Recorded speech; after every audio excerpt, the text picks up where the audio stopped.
سعيد عبد حسن وأبي كنول مقالة بالقبلة وحانا كحانوسانيسا إنان ودلي oo 8 jira waxaana muslimiinta ka codsaday inay soo caawiyaan Safa Cabdi Xasan oo aan dalka gudihiisa waxba lagu qaban karin. Habaa dhalay Safa iyo ayeeya jamada Ismaaciil Qabila ayaa ka warbixiyay xaaladda Safa waxaana sheegeen inuu xanuunkeedu yahay dhanka wadnaha oo gufaysan waxaana dhaqaatiirtu kula taliyeen inay dalka dibadiisa wax loogu qaban karo waxaana codsi caawimo u kala dirsadeen xukuumadda iyo dhammaanba muslimiinta meel kasta oo ay joogaan. inanta daymarka waa 8 jir 8 sanaba dhakhtarku ma taali marba wala socdaa tabeeto way ka soo reemoy markii dambe markii karooni wax marka xanuunkan soo batay kii dhakhtarka ahaa intuu waraqi noo sameeyay buu waraqi noo sameeyay tabeeto wuxuu waan qaadaya tabeeto markii waraqi xanuunkan soo dhulka soo dhaxgalay bay ayuu wala kansel garay wixii dhowr iyo 40 qof ahaano wala kansel garay inanta waqti ma laha ay sugto oo ay inta wax bahayaan ku sugto marka wuxuu u doontaa adduun intiina si dhaqsa ugu doono wax tabeeto hal la qaado inta dhakhtar degdeg oo waliba haw fadhiina buu aad buu nagu celi in tabeeto in badan meerisin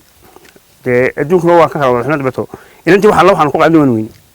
tabeeto waxaan doonaa in maamulka iyo dawladda islaamka naga caawiso dhakhtar dibadda waliba dhaqsa abuur oo aan loo fadhiin ma marna ku noqon wala dagaal wali ma joogtaanti xanuunkeeda wadnaha xidan oo ma lahayn ma xuriiba ka daloola wuxuu uu iska buuxsamay laakiin kan wuxuu leeyahay in la faraabo doonaya buu dhakhtarku nin cadaan ah wuxuu joogay halkan adna maad baa la yiraahdaa bato wuxuu yiri inta si dhaqsa wuxuu doona adduunka u doona waxaan madaxweynaha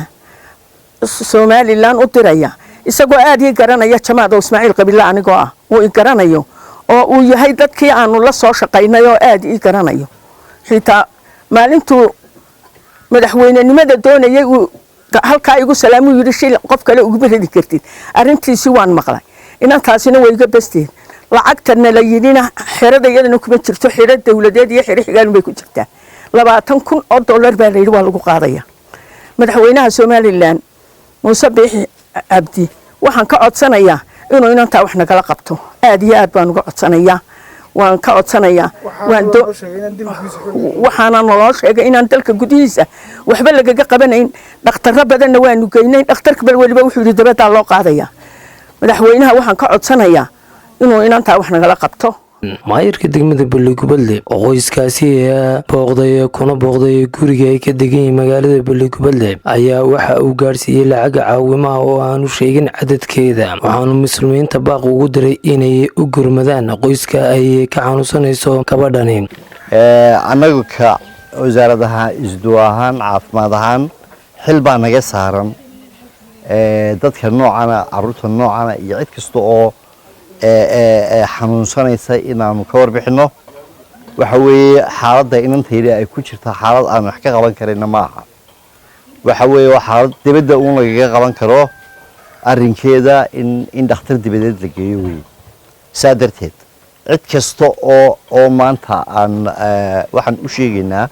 caawimo ka geysan karta inay soo caawiso inantaa yar sidii dibadda lagu qaadi lahaa haddii wasaaradda caafimaadka tahay hadday dadweynaha tahay iyo hadday muxsiniinta tijaarta tahay waxaan leenahay la soo caawiyo waa waalidka ay ka xanuunsanayso Safa Siciid Cabdi Dhagoole inantaasi waxa la yiri waxay ku soo dhalatay wadnaha xiran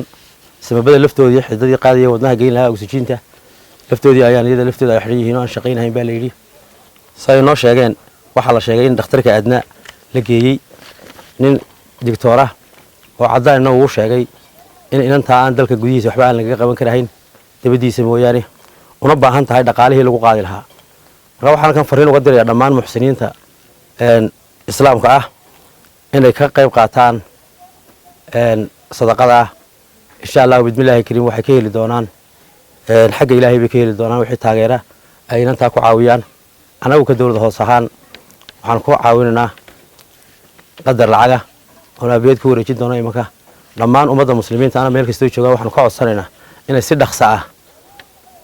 dhaqso ah uga qayb qaataan inantaa diritaankeeda.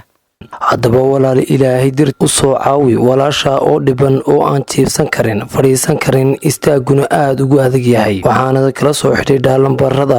shaashada ku qoran.